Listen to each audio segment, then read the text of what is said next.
All right, shalom, shalom. First and foremost, I want to begin by giving all praises, honor, and glory to Yahweh, Bahasham, Yahweh Shai, Bahasham, Ruach Kodash. Double honors to the elders and apostles of Great Millstone Well. Peace, blessings, salutations to the full elect that is out there pushing, laboring, believing, and listening on to this truth with heart sincerity. All right, and may the blessed election be upon your houses. All right, the title and topic of this lesson is going to be, all right, war brings scarcity. All right, war brings scarcity. And right here, I have Chat GPT opened up and I typed in, the effects of war on resources such as food, gas, etc. through history and comparing it to, the situation that's going on with Babylon and Iran. All right. And basically this is what ChatGPT has gave me as some of the effects that war does to a nation. All right, so right here it says throughout history the Salakia. Throughout history, the pattern is surprisingly consistent, right? It says supply chains break, productions drop, prices surge, government ration goods, and social unrest, right? And then when we go down to a couple of these bullet points, right? It says, historically you see disrupts in food and fuel, right? Because it says throughout the wars, right? Certain farmlands, factories, infrastructures, roads, storage systems, are either destroyed during the war because of bombs, or it could be given, in other terms, most of the resources given to the military. So for the rest of the civilians, they receive, less than, and that's when it gets to the, the rationing and or, the inflation, in the prices of goods. All right. And they even had, right here, right, an example, right? It said during the World War II, it said bombing destroyed warehouses in Leningrad, causing extreme starvation during the siege of Leningrad. Civilians were reduced to tiny bread rations and scavenging for food, right? And now when we look at Iran, right? Let me scroll down here a little bit, right? Iran, right? Iran has 20% of the global oil supply, right? So now you're going to see, gas prices going up, all right? And having that lack of oil ultimately will affect a lot of things, right? And I believe it had it on here as well, right? All right, because the oil will, affect the electricity. Let's see if I could pull it up. We got a few different ones in here, right? One sec. Infrastructure. I can't find it, but it's the oil affects the electricity. It affects the import exports. Anything that needs oil will be affected by that, man. Right, so you're gonna see increase in oil prices.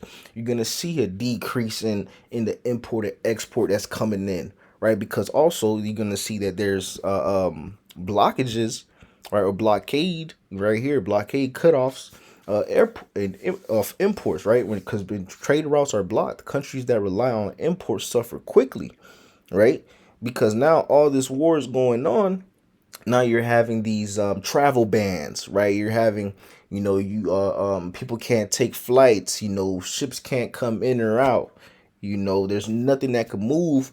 Throughout the country, right? So that also affects other countries that rely, heavily, on certain resources that's coming from, these other nations such as Iran, right? So ultimately, right, whenever war happens, major scarcity happens as well. Inflation happens, shortages of food happen, shortages of fuel happen, and even down here, right, you see in certain countries, right? It says Bangladesh rations fuel as Middle East conflict spurs panic buying.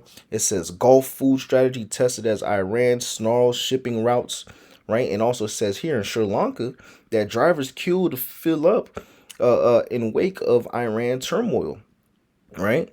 And right here it says Gaza fuel running short after Israel closes border amid Iran war. Right. So right now we're seeing, the countries over there, in that region that's getting affected, rapidly, in other terms, by what's going on. And even also in Babylon. Right. Babylon is getting ready and also is pretty much already seeing the effects of it. But it's about to get on a grander scale, right?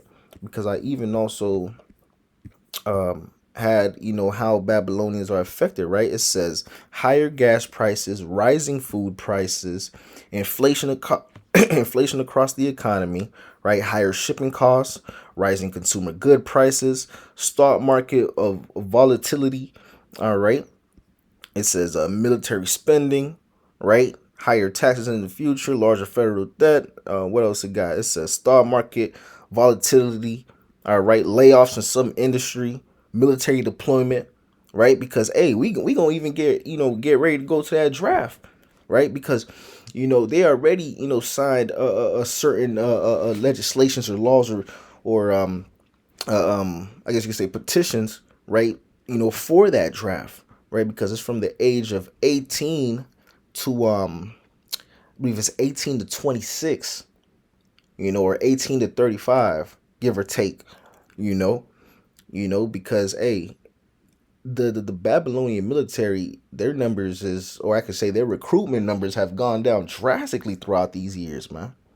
Right? So prepare to see a draft happen, you know, cybersecurity risk, right? And because it says what? It says Iran has previously targeted U.S. systems with cyber attacks, right? The banks, government networks, financial systems, transportation. So, hey, even blackouts, man, be prepared for blackouts to happen. You know, they say that the cyber war is a major type of war, because if you could affect a nation's internal infrastructure, imagine, just cutting off, the power in the city, for a day or for a week. That would cause total, chaos, man. People will start looting, people will start being violent, bugging out, you know. So the overall impact is what? You're going to see an inflation in gas prices, food, right? Economic uncertainty, right? Shortages in food, in gas. And when people in Babylon, America do not receive food or do not receive, their their quote unquote daily bread, in other terms, they bug out, right? And we see this in these apocalyptic scenario type movies, man. There's perfect prime examples in these movies, man, right? Because it really gives you a visual image and a good idea of how these people will be reacting in these times, man. And this is the times that we are, ultimately, entering into.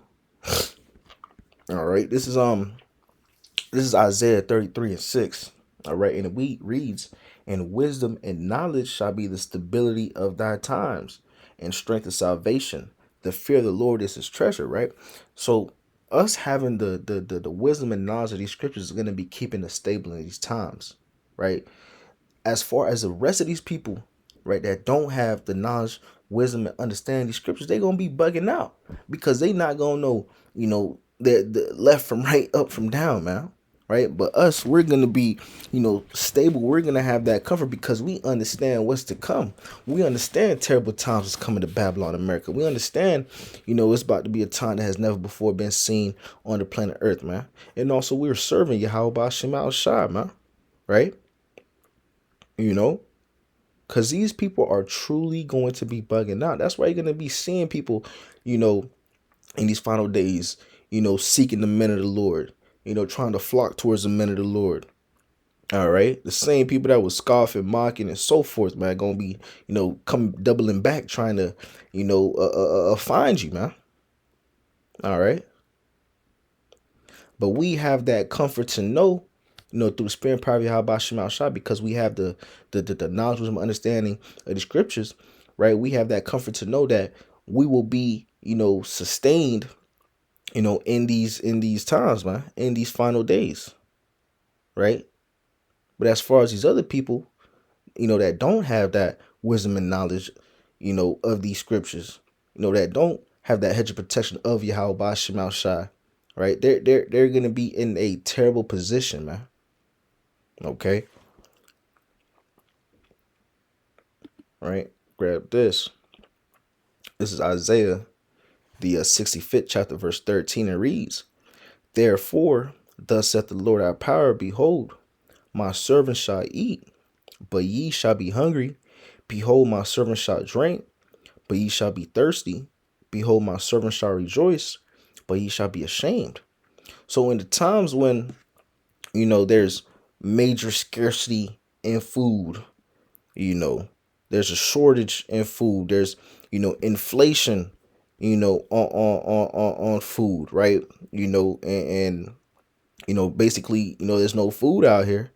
Hey, the servants of Yahweh Shemal Shai, they're going to eat. They're going to receive drink to drink in those days, man. Right? It's going to be a very terrible time on the planet Earth, man. And we are seeing the conflict that's happening, between Babylon and Iran, could, ultimately being that, looking like it's ultimately going to be that catalyst to truly, pop off, World War III. That first domino to drop. All right. Because when you look at Iran's allies, right, which is, major, their main major allies is Russia, China, and North Korea, right? They are heavily, in support of them when it comes down to, military conflicts or military actions, and they also dislike Babylon heavily. So now when you have those three, powerhouses in other terms, you know, going toe to toe with Babylon, hey, it's about to get real bad out here, man. You know, it's about to get real bad out here, man. Just the other day, I was talking with a relative of mine, and they were saying that they're that with everything that's going on right now, they're gonna stack up their bread and leave Babylon, man. Right? The conflicts are so bad that your average individual is seeing that World War III in terrible times is inevitable, man. Right? These are the times that we are in, but yet people are still living in a fairy tale. People are still trying to, build something in this place. They're still trying to, still in love with Babylon and America, man. Still, partying and living it up, and and so forth, man. When literal war, death, and destruction is around the corner, right? That's why you see in these apocalyptic movies, when shit hits the fan, so many people get put to death within the first 24, 48 hours, right? Because they get caught off guard, because they were not, seeing the signs of the times that they were in. Right, like scripture says, sweet paraphrase, like, you fools could discern, the times in the sky. You could discern the sky, but you can't discern the times that we're in. That's how, the people are today, right? They could discern everything else, but they can't discern World War III. They can't discern, the times that we're in right now, man. It's about to be real bad. This is second Ezra 15:9, and it reads, "A man shall have no pity upon his neighbor, but shall destroy their houses with the sword, and spoil their goods because of the lack of bread and for great tribulation." Right? So again, back to the title of this lesson. War brings scarcity, right? So lack of food is a major, major thing. You need food to survive. You need food to function, to give your body the proper nutrients and energy it needs to even think properly, man. To really even be able to speak, walk, you know. So when these people do not have the essentials, right? It'll be your next door neighbor kicking down your front door, guns blazing, to put you to death for something as little as a half bottle of water or a piece of bread. You know, that's how bad it's gonna get. Even in that movie, Leave the World Behind, right? You know, when one of the people were sick, right? They went to the neighbor, you know, that they were so cool with for years, lived by each other for years, for some medicine. You know what the guy do? He came out with a shotgun, you know, and pointed it straight at them, you know, and basically said, "Hey, that was the old times, man." You know, your next door neighbor that you think you so buddy with, that's always saying, "Hey, good morning. Hey, good morning. Hey, how you doing? You know what's going on today?" That's coming over for barbecues, you know, for dinners. That's helping you move things around the house, helping you, you know, move some furniture, you know, helping you jumpstart your car. You know, will be the same individual I'll be ready to kick down your door and put you to death for some food, man. That's how serious it's about to be, man. And we are already seeing the catalyst, you know, or the dominoes, you know, fall to lead towards that direction, right? When people don't have food, hey, it gets crazy out here, because you really see the barbaric, animalistic tendencies, all right, of these people, man, right? This is Revelation 6 and 6. It reads, "And I heard a voice in the midst of the four beasts saying, a measure of wheat for a penny, and 3 measures of barley for a penny, and see thou hurt not the oil and the wine."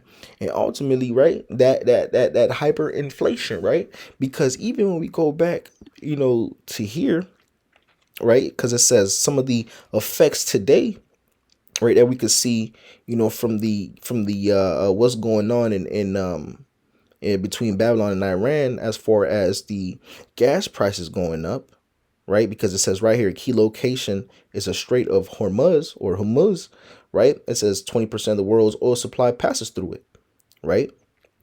Now, it says, you know, possible effects today in Babylon is $1 to $2 increase per gallon, right? And also transportation and airline costs rise and higher shipping costs. So $1 to $2 increase, you know, per gallon, you know, say right now, say regular gas is about, you know, rounding at $3. It goes up $1 or $2. That's like $4 or $5, you know, for some, you know, putting regular gas in your car. You know, the what's that? The 87. I believe that's a regular gas. You know, that's pretty much on the low end, man. $1 or $2 increase, and that's still, you know, pretty hefty, man. $4 or $5 for some regular gas in your car. So imagine, as it gets worse and worse as time prolongs, you know, as this situation continually, you know, increase, that number could well jump easily to a $5 to $10 increase per gallon. You know, imagine having to put 10. Imagine it costs $10 a gallon for regular. You know, regular costs $10 a gallon. Premium probably would be at like what, 14, you know, 15, 13 roughly, maybe even 20, right? Shit, you'll see people stop driving their cars. People will start, you know, bicycling, walking, you know, taking scooters, you know. That's the reality of the times that we are in, right? Because again, throughout history, every time war happens between two nations, scarcity always follows, right?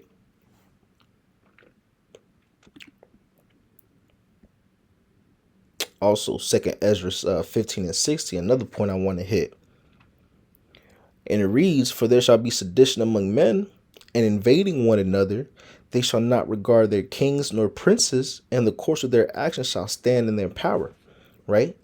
Another thing that's going to come, from war, from these major scarcities and inflations and lack of, right, is going to be civil unrest, right? People looting, people committing all types of crimes, right? Um, Cannibalism, rioting, protesting, you know, and people are not going to care about law and order. Law and order going to be out the window. They're not going to care about, what their government says, what the president says, what police officers are saying. It's going to be full blown anarchy. It's going to look like the Purge mixed with a little bit of, of an end of the world movie. It's going to be basically a Call of Duty free for all lobby, man. All right. That's what it's going to look like, man. All right. Because when you remove necessities, right, that people need in order to live and survive, right, at that point, people turn into animals, right? That's why it's very important to, have that hedge of protection over you, but also to be serving Yahweh Shema Shai. Because again, like I read in Isaiah, right, the servants of the Lord are going to be the ones that's going to be kept in that time. They're going to be the ones to eat. They're going to be the ones to drink. They're not going to be going through it like the rest of these people, man. The Lord's going to look out for his servants. But as far as the rest of these people, the 2/3 of our people, hey, they're going to be going through it. They're going to be truly bugging out here, man. Right? Terrible times is coming, man. Inflation, famine, right? Uproars of the people. Neighbor trying to push you to death. All right. These are all things that comes from war. All right. This is what war ultimately, does to nations, man.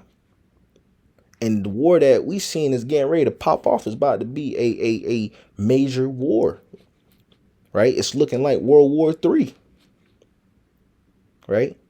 So it ultimately, seeing everything that's going on, it would behoove you, right, to ultimately return back, repent, and serve Yahweh by Shema Shah before it's too late, because you're going to need that hedge of protection over you in these days that we are entering into, man, because it's about to get a lot worse in this place, man. And it has to get a lot worse in this place before it gets better, right? We want to see this place, go through it. We want to see Babylon get destroyed, man, because that's all prophesied to happen, man. We looking forward to the kingdom. We looking forward to salvation. We looking forward to get beamed up out of this place, man.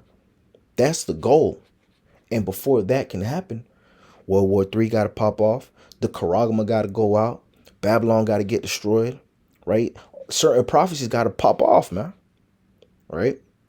But nevertheless, Lord willing, this lesson was edifying unto the elect of Israel. All right, with that being said, I give all praises, honor, and glory to Yahweh, Bahasham, Yahweh Shai, Bahasham, Rakwakadash. Double honors to the elders and apostles of Great Millstone of Well. Peace, blessings, salutations to the full elect that is out there pushing, laboring, believing, and listening on to this truth with our sincerity. Until next time, Shalom, and a ball, Kwame Sharala, Shalom.